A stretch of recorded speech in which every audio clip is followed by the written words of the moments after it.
Hello everyone, আসসালামু আলাইকুম। চলে আসলাম আমি নাহিদ, আবার একটা নতুন রিভিউ ভিডিওতে সবাইকে স্বাগত জানাচ্ছি। তো আজকে দেখতে পাচ্ছেন ইয়ামাহা MT-50 ভার্সন 2 হোয়াইট কালারের যে বাইকটি রয়েছে, ইতোমধ্যে আমাদের সম্মানিত স্যার কিন্তু এই বাইকটি পারচেস করে নিয়েছে। তো স্যারের পরিচয় পরবর্তী চলে যাব। তো স্যার, আপনার নামটা একটু যদি বলতেন। আমি দিনার আহমেদ। আমার বাসা মেহেরপুর সদর ছাউবেড়িয়া গ্রামে।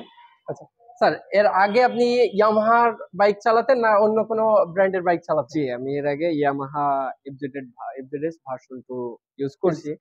তো তো এফজেডএস ভার্সন 2 থেকে MT-50 ভার্সন 2 তে শিফট হওয়ার কারণটা একটু বিস্তারিত যদি বলতেন। আসলে MT-15টা আসলে লুকিং এর দিক থেকে আমার অনেক আগে থেকে ড্রিম ছিল যে আমি MT-15টা কখনো কোনো একদিন নিব। তো এর আগে আমার মানে বিশেষ দরকারে এফজেড ভার্সন 3টা আমি ইউজ করছি।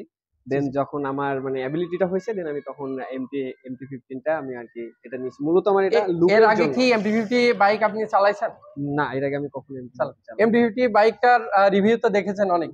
অবশ্যই দেখছি, কারণ অনেক একটা দেখছি। বাইক নেওয়ার আগে অনেক কিছু যাচাই বাছাই করে অবশ্যই, নিতে হয়। অবশ্যই। তো MT-50 কোন দিকটা আপনার সব থেকে বেস্ট লেগেছে? মাইলেজ, ব্রেকিং, না?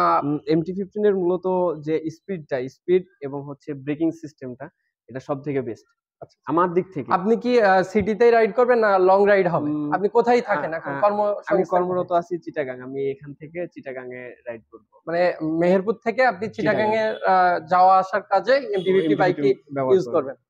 তো ভিউয়ার্স, এই ছিল আজকের রিভিউ।